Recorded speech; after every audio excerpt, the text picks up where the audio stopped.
குருவே சரணம். அனைத்து நண்பர்களுக்கும் அடியனின் வாழ்த்துக்கள். இன்று நம்ம பார்க்க போகிறது பார்த்திங்கன்னா பங்குனி மாதத்தின் சிறப்புகள்லாம் ஃபஸ்ட்டு என்னென்னு சொல்லிட்டு பார்த்துருவோம். பங்குனி மாதம்னா பார்த்திங்கன்னா நம்ம தமிழ் ஆண்டு, சரிங்களா, தமிழ் ஆண்டோட கடைசி ஒரு மாதம்னு சொல்லலாம். அடுத்து பார்த்திங்கன்னா அடுத்து ஒரு புது வருட பிறப்புக்காக நம்ம காத்துட்ருக்கோம்னு சொல்லலாம். இந்த வருட முடிவில் எப்படிலாம் இருக்க பொழுது நம்ம 12 ராசிகளுக்கும் இந்த ராசிகளுக்கு என்னென்ன விஷயங்கள் செய்யணும் அப்படின்ற விஷயத்தை பார்ப்போம். மேலும் பார்த்திங்கன்னா இந்த பங்குனி மாதத்தில் சிறப்பான விஷயங்கள் நிறைய இருக்குது. நிறைய பேர் திருமணத்திற்காகலாம் காத்துட்டு இருந்திருப்பீங்க. ஏன்னா தை பிறந்தால் வழி பிறகும்னு சொல்லியிருப்பாங்க. அதில் தையில் வழி பிறந்து நிறைய பேர் திருமணத்துக்காக காத்து கொண்டிருப்பீங்க. உங்களுக்கு எல்லாருக்கும் பார்த்தீங்கன்னா திருமணம் இந்த காலகட்டத்தில் செய்யலாமான்னு கேட்டிங்கன்னா கண்டிப்பாக செய்யலாம். ஏன் அப்படின்னு பார்த்தீங்கன்னா இந்த பங்குனி மாதத்தில் பல தெய்வங்களுக்கு திருமண காலம் நடந்திருக்கு, சரிங்களா. நிறைய திருமணங்கள், இப்போ சிவன் பார்வதியும் இருக்கட்டும், அப்புறம் முருகர் தெய்வானை இருக்கட்டும். ஸோ இது போல் நிறைய விஷயங்கள் எல்லாம் பார்த்திங்கன்னா அந்த திருமணங்கள் அதிகமாக நடந்துகிட்ருக்கு. இதில் பங்குனி உத்திரம் என்ற சிறப்பான ஒரு விஷயமும் இருக்குது. அதை பற்றி நம்ம தெளிவாக பார்ப்போம். பங்குனி உத்திரம் பார்த்திங்கன்னா ஏப்ரல் 1 இந்த பங்குனி உத்திரம் வருது. அந்த பௌர்ணமியின் சிறப்புகள் எல்லா மாதத்துலையும் அந்த பௌர்ணமி வரும்போது ஒரு சிறப்பான விஷயங்கள் இருக்குது. இந்த உத்திர நட்சத்திரம் அந்த பௌர்ணமி திதியில் வரும்பொழுது பார்த்திங்கன்னா அன்றைக்கி தான் சிவபெருமானுக்கும் பார்வதி தாயாருக்கும் திருமணம் நடந்திருக்குன்னு சொல்லலாம். மேலும் பார்த்திங்கன்னா நம்ம வள்ளி தெய்வானை, ஸோ தெய்வானை 2 ஒய்ஃப் இருப்பாங்க முருகருக்கு. அதில் தெய்வானையை கரம் பிடித்த தினம் முருகர் என்னைக்குன்னு பார்த்தீங்கன்னா இந்த பங்குனி உத்திர தினத்தில் தான். அப்போது இந்த ஐயப்பன், சரிங்களா, ஐயப்பன் பார்த்தீங்கன்னா அவரும் அவதரித்தது. ஸோ அதுவும் பார்த்திங்கன்னா இந்த பங்குனி மாதத்தில் தான். ஸோ இன்றைக்கு சிறப்பான விஷயங்கள் எல்லாமே இந்த பங்குனி மாதத்தில் இருக்கிறனால அனைவரும் என்னென்ன விஷயங்கள் செய்யலாம், எது செய்யக்கூடாது, 12 ராசிகளுக்கு எந்தெந்த விஷயங்கள்லாம் பொருந்தும் அப்படின்றத நம்ம நிகழ்ச்சியில் பார்ப்போம். ரிஷபராசி அன்பர்களுக்கு பங்குனி மாத வாழ்த்துக்களும். இந்த பங்குனி மாதத்தில் ரிஷபராசி அன்பர்களுக்கு எத்தகைய சிறப்பான விஷயங்கள் இருக்க பொழுது யாரெல்லாம் நம்மளுக்கு உதவ போகிறாங்க, யாரெல்லாம் நம்மளுக்கு பாதகமாக இருக்க போகிறாங்க அப்படின்ற விஷயத்தெல்லாம் இந்த மாதத்தில் பார்ப்போம்.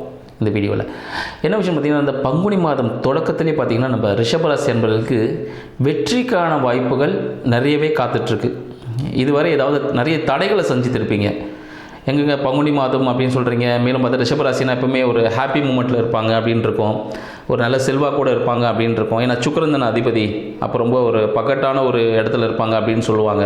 ஆனால் நான் அது மாதிரிலாம் இல்லையே அப்படின்னு சொல்லிட்டு எங்கே இருக்க அனைத்து ரிஷபராசி அன்பர்களுக்கும் இந்த பங்குனி மாதம் ஒரு வெளிச்சமாக இருக்க போகுது. ஏன்னு பார்த்தீங்கன்னா உங்கள் அதிபதியை உச்சத்தில் இருக்கிறார், கூட சூரிய பகவான் இருக்கிறதுனால அந்த பிரகாசம் என்னாகும், இன்னும் பிரைட்னஸ் அதிகமாக இருக்கும். அதாவது எப்படின்னா நீங்கள் இப்போ ஃபங்க்ஷன் போகிறீங்க, நார்மலாக குளிச்சுட்டு ட்ரெஸ் பண்ணி ஒரு ஆஃபீஸ் போகிறதுக்கும் ஒரு ஃபங்க்ஷன் போகும்போது என்ன பண்ணுவீங்க, அடிஷ்னலாக கொஞ்சம் உங்களை அழகுபடுத்தும் பொழுது இன்னும் அந்த ஃபோட்டோகிராஃபில் எப்படி தெரியும், இன்னும் பிரைட்டாக இருப்பீங்க பாருங்கள். அதுபோல் அந்த ஃபங்க்ஷன் 2 வருடம் பிரைட்டாக இருப்போம். ஆனால் இந்த பங்குனி மாதம் முழுக்கவே இந்த ரிஷபராசி அன்பர்கள் வாழ்க்கையை கொஞ்சம் பிரகாசமாக ஜொலிக்க போகுது அப்படின்னு சொல்லலாம். அதுக்கு சிறப்பான விஷயமாக இந்த பங்குனி மாதம் விலக போகுது. ஏன்னு பார்த்தீங்கன்னா எந்த விஷயம் தொட்டாலும் வெற்றி தான். அதுக்கான விஷயங்கள் நிறைய இருக்குது. நீங்கள் இப்போது வருமானம் சார்ந்த விஷயத்தில் எதனா எடுத்துன்னு வச்சுக்கிங்களேன், வருமானம் எனக்கு ரொம்ப குறைவாக இருக்குது அப்படின்னு சொல்லிட்டு ஃபீல் பண்ணியிருந்தீங்கன்னா அதுவும் ஆல்ரெடி உங்களுக்கு வெற்றி, நிறைய பணம் வந்துட்டுருக்கோம். சில இடத்துல தடைப்பட்டு வரும். பணம் வருதுன்னு சொல்கிறீங்க, வரமாட்டுது அப்படின்னு சொல்லலாம். பணம் கண்டிப்பாக நீங்கள் செய்கிற செயலுக்கான கூலி, ஊதியம், போனஸ் என்ன இருக்கோ, ப்ராஃபிட் எதாக இருந்தாலும் வரும். கொஞ்சம் மெதுவாக வரும், பொறுமையாக வரும். ஏன்னு பார்த்தீங்கன்னா அங்கே நம்ம சனீஸ்வர பகவான் இருக்கிறதுனால ஸ்லோ பண்ணி கொடுப்பார், ஆனால் கண்டிப்பாக கொடுப்பார், அதை நிறுத்தவே மாட்டார். கூட பார்த்திங்கன்னா இந்த காலகட்டத்தில் உங்களுக்கு அரசாங்கம் சார்ந்த விஷயங்கள், தந்தை சார்ந்த விஷயங்கள் உங்களுக்கு சாதகமாக இருக்கும். எனக்கு தந்தை வழியில் ஒரு சொத்து வரணும், இல்லை அம்மா வழியில் ஒரு சொத்து வர வேண்டியிருக்கு, அது கிடைக்குமான்னு கேட்டிங்கன்னா இந்த காலகட்டத்தில் ரிஷபராசினர்களுக்கு கண்டிப்பாக கிடைப்பதற்கான வாய்ப்புகள் அதிகம்.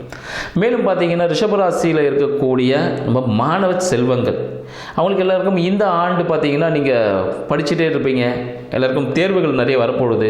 ஸோ அதுக்கான ஒரு பயத்தில் இருப்பீங்க. அந்த இதுக்கான பயத்தையே விட்டுடலாம். ஏன்னு பார்த்தீங்கன்னா தேர்வு ஒரு பெரிய விஷயமே இல்லை. இதுவரை நீங்கள் டெய்லியும் படிச்சிருப்பீங்க பாருங்கள், அதில் ஒரு விஷயம் தான் இருக்க பொழுது. அதுலேயும் உங்களுக்கு ஒரு ஜாக்பாட் என்னென்னு பார்த்தீங்கன்னா ரிஷபராசி என்பவர்களுக்கு நீங்கள் என்ன விஷயத்தை படிச்சிருந்தீங்களோ அதுதான் அங்கே எக்ஸாமில் வந்திருக்க பொழுது.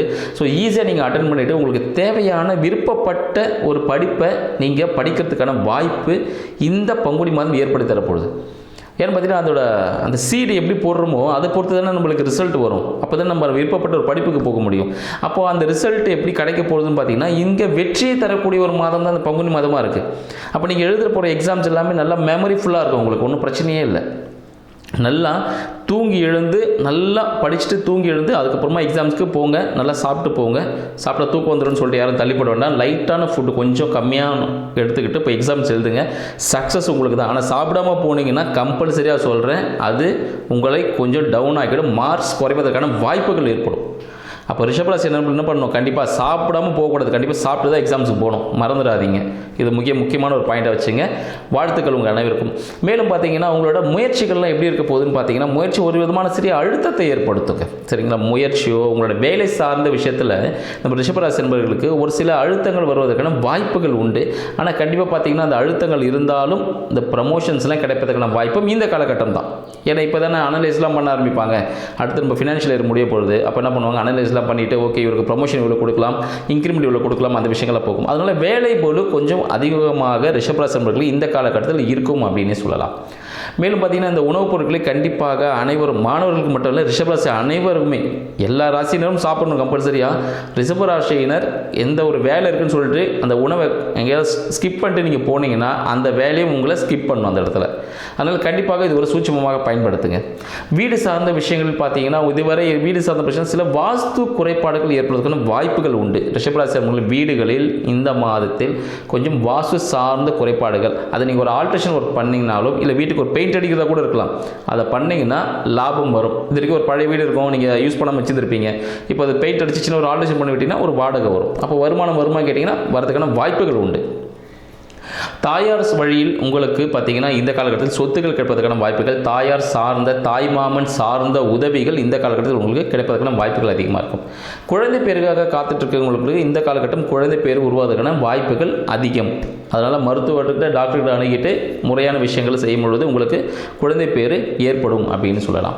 மேலும் பார்த்தீங்கன்னா வேலைக்காக முயற்சி செய்யக்கூடிய ரிஷபராசி நண்பர்களுக்கு இந்த காலகட்டம் கொஞ்சம் ஸ்லோவாக தாங்க போகும். சரிங்களா? ஆனால் ட்ரை பண்ணுங்கள், சக்ஸஸ் உண்டு.